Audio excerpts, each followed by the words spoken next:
People of the internet, a comedian goes off on Kill Tony and has some very choice words for the show.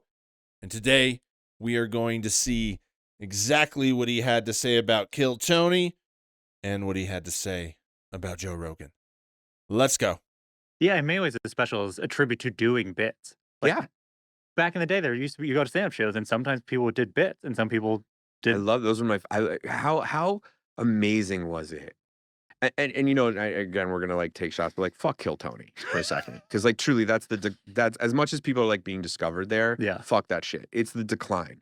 Like You know, I find it real interesting that comedians over the past year are slowly more and more starting to speak out about, Kill Tony, the Rogan sphere, Joe Rogan, etc., right? I find it really interesting because a lot of times when you heard rumblings of Joe Rogan like years ago, and then it got a little bigger each year, people in the comedy scene or comedians would be like, yeah, but I'm in a different part of comedy. It doesn't really bother me. And to some extent, you can kind of do that. But the thing is the Rogan sphere is having such a bad effect on comedy that those beliefs that comedians once held about they could just go live in their world bubble too, now the Rogan sphere is shattering everybody's bubble and starting to interfere with this stuff. And I think that's why you're seeing all these comedians speak up now, because they're shitting on their doorstep. And people don't like when you shit on their doorstep. You know what I mean? It just smells funky. you used to be able to come to a stand-up show and you would see people that like normally would not be allowed to fly internationally or something. And they'd come out and they'd do a bit about like the wildest and you'd be Mhm. on the floor. Like the first time I saw Reggie Watts, my jaw was on the floor. I was like, I've never seen talent like that. Yeah. I thought he was British. The first 2 times I saw him, I thought he was British I 'cause thought he spoke in that falsetto, yeah. you know? And like that wouldn't have Reggie Watts would not have been a thing had it not been for that comedy scene. And now you look at like he would have had to go on Kill Tony. And like he would have been like making up a genius song in the moment, and then you would have someone be like, I don't know, it's a little whatever. It's like, fuck that shit. I've been thinking about recently because, Joe Rogan's had a pretty rough year, but boy, Tony's been getting beat up since this time, the last election, whenever he did that speech, he has just been getting beat up. And I know Tony will most likely be all right for the most part, because his fans will stay there. They hate themselves. They're mindless, and they're just gonna suffer because they can't understand what they're watching is terrible, and it's okay to not watch it anymore.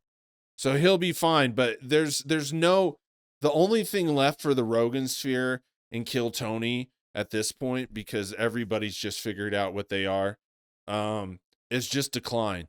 There's no more growth with that political stuff. There's no more growth. So I often wonder, like, how does it feel? Yes, you are successful as you have a big fan base, but then everybody else hates you. Ah, I guess you just don't care, right? I guess at the end of the day, but then they probably didn't care anyways because they were willing to sell a con to everybody and sell everybody out so that they can fill up their bank accounts. And it's clearly like not because I don't like Kill Tony or Tony, but generally, I tried last year to live stream some Kill Tony episodes, and I could not get through them. And most of that is because Tony has killed every element of that show that made it good. And now he has to rely on rigging the bucket, bringing up hacky people, trying to, find these really weird people. Uh, I don't know. He's not looking for comedy, and generally he just doesn't care. He doesn't look like he wants to be there. He doesn't care to put in any effort to make the show enjoyable, or at least a little bit of what he used to have in the beginning. Bring back the band and bring back Jeremiah. You might even convert some new fans. Well, no, I think the hate for Tony is too powerful. But I just get the general feeling that Tony doesn't care. And then we saw yesterday, he's got the full alcoholic belly, the rosy red skin. And you might be led to think all of this that I'm wondering if it's affecting Tony. It really is. It's hard to develop, because you have to develop it, the ability to not care. Right? And generally, like, I have to do that all the time. People don't like me. I understand that. Right? People hate my videos. I mean, I get it. But I think there's like just a standard, just being like famous, or if you're on YouTube or you're a musician or whatever, there's a standard amount of hate. But then there's like category 9 hate, where it's generally like in the beginning at the categories, it's generally like, yeah, people don't like me, you could get hate. And then you get shot at in some stratospheric hate. And that's just hard. That's hard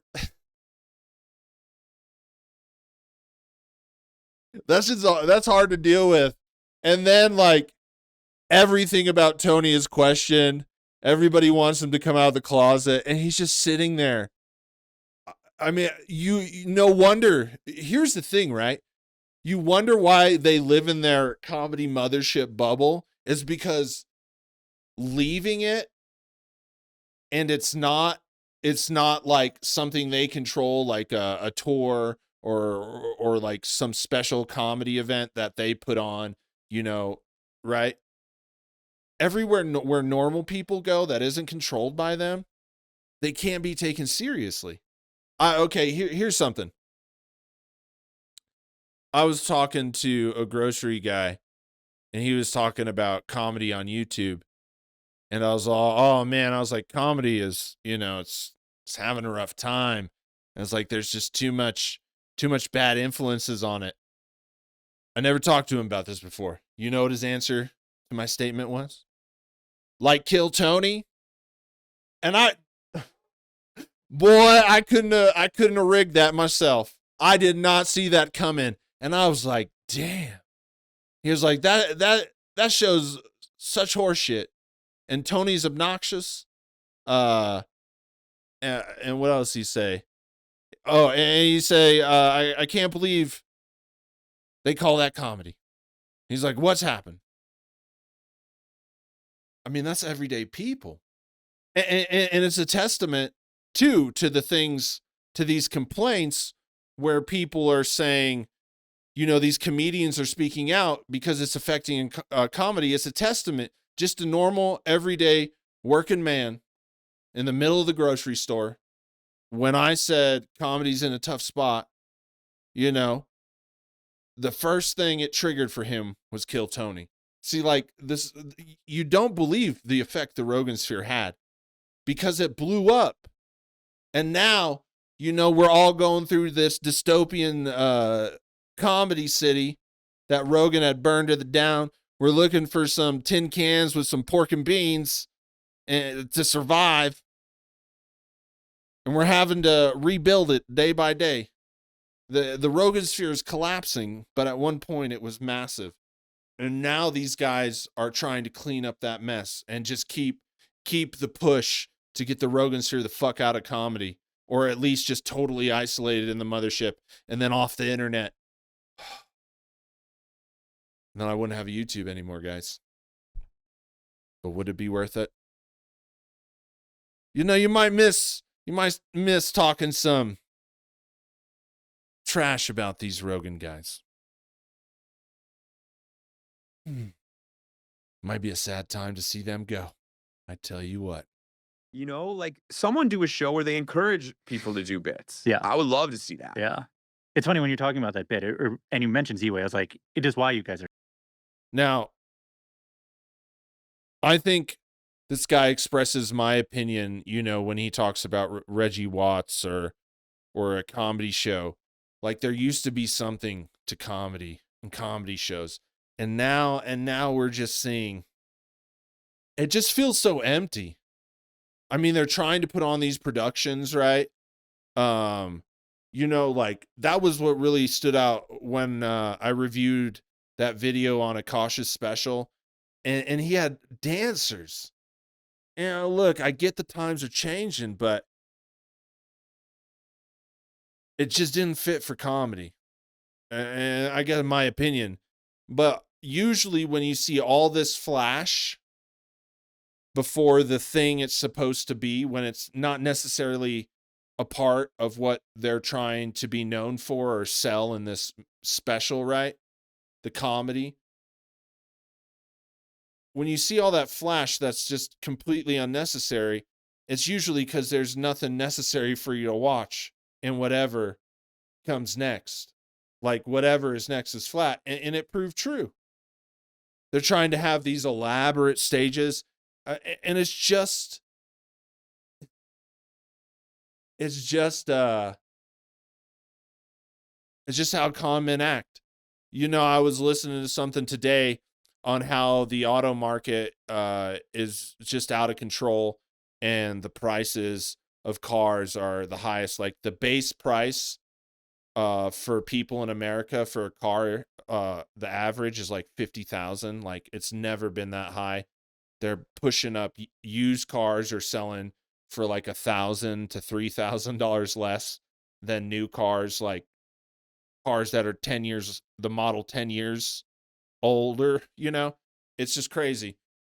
And the salesmen, they played this salesman training, and they were just like, don't call it a contract, call it an agreement, and they're like, never tell them the price, point to it and look. And they were telling them all of these ways to basically make you feel good about getting a bad deal, right? And that's the same thing with all of the stage design, the antics. Joe Rogan had to do his special live. He had to do it in this magnificent stadium. It had to have all, but the special didn't have anything. And it's kind of like that deal. They try and make you feel so good, and they try and have all these tactics to avert your eyes from the bad. And then when you get the actual thing, it's shit. And that's how comedy, they're so focused on everything else but writing good jokes and making a special that makes people laugh. Adam Pauly also had something to say about Joe Rogan. Just to give you a little feeling of how these comedians are actually, thinking of this man. What's something that people think is comedy that you think isn't? Oh, like again, like no, I don't. All these guys, like it's fine, it's whatever. I just like there's something really makes me nauseous when I start to see like guys sitting around a couch with microphones and their ankles showing. Did you hear that, folks? Do you remember that video we did a couple weeks ago where that dude's ankles, man, it was rough. There's just, put some socks on, bro. But you have it like little chicken bones. And it was just bright white. I got to put on some sunglasses.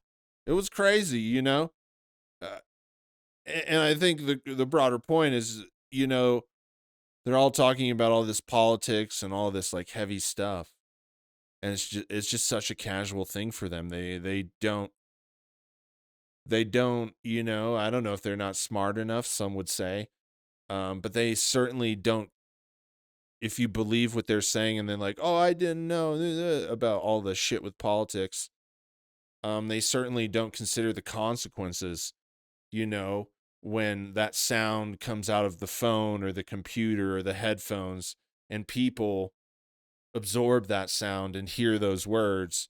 It divides people, it changes people, it pits people against one another, and they don't even consider that. It's just so casual, you know. Yeah, please put some socks on. You can buy them big ones. I'm telling you, go to Ross. Go to Ross.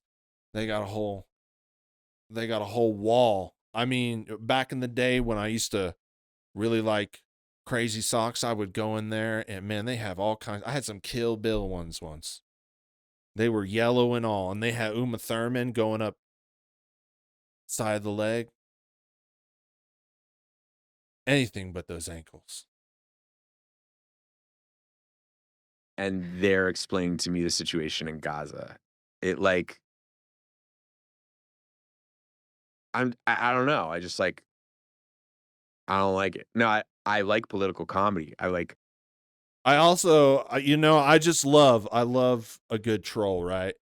And I love how the Vulture guy, the interviewer, if you go back and watch this, when he asked this question, that's not comedy, he was sitting there like this. He was knowing what he was gonna get. I like that. I like, it's darn time we start talking about all this fucking honesty. These men have, and not just Joe Rogan, but men like this have ruined our country since its inception, and they've ruined the world before that. They are cruel. They don't care about people's rights, people's safety, just the general concept of, having some decency for folk. And at some point, history just, at least this is, I will cling on to it for a long time. Just a little piece of me. It used to be a bigger piece, and then it got whittled down to a toothpick. But a little piece of me will always hope when humans will finally stand up and say no more. I created the President Show. Sure, I yeah. love, but that bothers me because it's like so flippant and the amount of people that are hearing you, it's like there's no responsibility. It's just like this, like it's like, well, whatever. I'm not saying I'm just saying call it like it. It's like shut the fuck up. No, the excuse is I'm just a comedian, and that's what we were talking about earlier. They don't think about the consequences. They don't take any accountability for what happens because of the things they do on their podcast. And it's just obvious they don't care, and they're in it for one thing. You don't know what the fuck you're talking about, and your ignorance, instead of asking questions, you're saying it as fact. Now people believe it. Like, like it. I don't know. It's just like that bothers me in a way. Yeah. And it also bothers me that they go unchecked. That every guest on their show is like a, just more of them. Yeah. They get to be expert. They bring in other people as if they're It's experts. like Joe Rogan interviewing Dana White. You know what I mean? It's like the Spider-Man meme. I'm just like, like at some point, it's like I can't listen to that when the news, like it's just too much. What's the worst advice? And there it is. We're all saying the same thing. And I'm glad these comedians are speaking out. And even if it is because the Rogan sphere is having a negative effect on too much of comedy. But I think something needs to be done. I think we need to get comedy back, and I think more people need to speak up and be responsible, for getting this crap out of the podcast world. But you never know. Joe Rogan might be around for too long. but I'm sure he's going to explode from testosterone before that. Let me know what you think in the comments. Please leave a comment and share this wherever you can. Please share it. Do you like to bang? You don't stay.